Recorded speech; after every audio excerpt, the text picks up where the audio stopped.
Hi there everyone, welcome to TechCravers. Now this is something I wanted to test for a long time. The Pimax Portal is something that showed up as a Kickstarter, and according to the team over at Pimax, it's the world's first 4K hybrid VR gaming system. Yes, I said hybrid VR system. It has these attachable Switch-like controllers, and you can actually stick the screen into a pair of goggles to experience virtual reality. However, I don't have that equipment to review, so in this video we're focusing on the handheld itself. This is the QLED version, which supposedly is far superior to the IPS version. Now in this video I'll be giving you my first impressions, and it's definitely not going to be in-depth. But if you want another video focusing more on gaming on this device, please let me know in a comment down below. Now, let's check it out.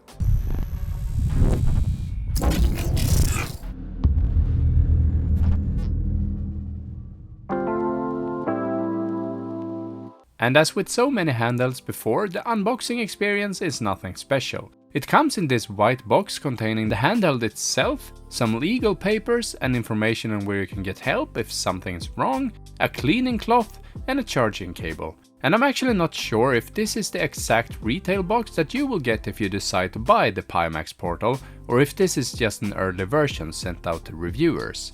The big USP here are these detachable magnetic controllers, and my absolute first reaction was that these magnets are actually super strong. You're not gonna detach the controllers by mistake, I can guarantee that. Actually, you probably wanna make sure that you keep your fingers away from the magnets when they snap together. As for comfort, they are pretty much the same as on the Nintendo Switch. So if you like the Joy-Cons on Nintendo Switch, you're probably gonna like these as well. However, I'm not a super big fan of the Joy-Cons as they are too small for my hands, and so are these when detached from the screen.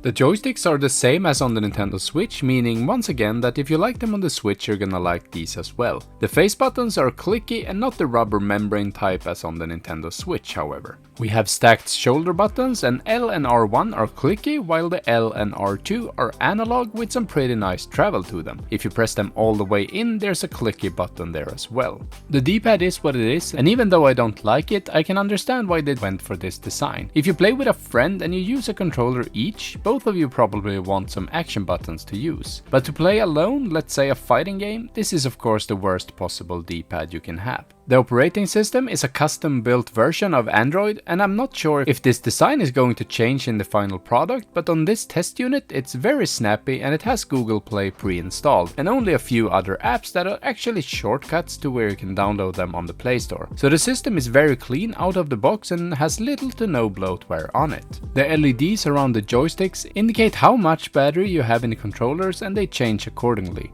I'm actually not sure whether you can customize them as you want, but of course I'm checking that out in a future in-depth video. Speaking of which, if you'd like to see an in-depth video of the Pimax Portal in the future, don't forget to like this video so that I know that it interests you guys. Around the back we also have holes for the ventilation, as this handheld comes with active cooling. This means we have a fan built in to keep the CPU inside nice and cool. However, it also means that the device will make more noise than a regular handheld without active cooling. And we have a dedicated launcher button on the front that will open a menu that lets you swap between fan speeds, etc. The Pimax Portal has a Snapdragon XR2 CPU and a Qualcomm Adreno 650 clocked at 900 MHz, which is basically double the stock clock and possible thanks to the active cooling on the back. It has 8GB of RAM, and you can choose 128 or 256GB of internal storage. It also has a micro SD slot. The display is what really sticks out here. It's a 5.5-inch 4K res display at 144Hz, and you can choose between LCD or QLED as I have here. For VR tracking, it has 6 degrees of freedom, and the tracking is made via 4 cameras on the back of the handheld. For battery, we get 4000 mAh with fast charging. And before summarizing my first impression thoughts on the Pimax Portal, of course we need to check out some emulation on it. All these games are played without any tweaks done, and thus this is the expected performance straight out of the box. Starting with God of War 2 for PlayStation 2 running on the Aether SX2 emulator at native resolution. Keep in mind what I said, no tweaks have been made, so it's highly possible that these games can run with even better performance with some tweaking. And with that said, now I'll just let you watch some gameplay.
So yeah, that's been it for my absolute first look on the Pimax Portal, the world's first 4K hybrid VR gaming system. As I said, I couldn't test the VR in this video, but as a handheld emulator and gaming device, it's very strong and capable of running PlayStation 2, Gamecube, and even the notoriously hard to emulate system Nintendo 3DS straight out of the box. Now, depending on which version you want to buy and depending on if you back this project early, you could get the LCD version for as little as $299, which would have been a really great deal. The QLED version costs $549 and bundled with the Portal View VR headset, you can get it for $599. Please let me know which games or systems you would like to see tested on the Pimax Portal in an upcoming video, and I will also make sure to share some more in-depth thoughts on it. So far I think it's an awesome idea, and the display here is among the best I have ever tested, especially in darker rooms, and I'll try to get more of that in the upcoming video as well. So yeah, thanks for watching, and make sure to subscribe to my channel and hit the bell so you don't miss part 2. Catch you in the next one. TechCravers out.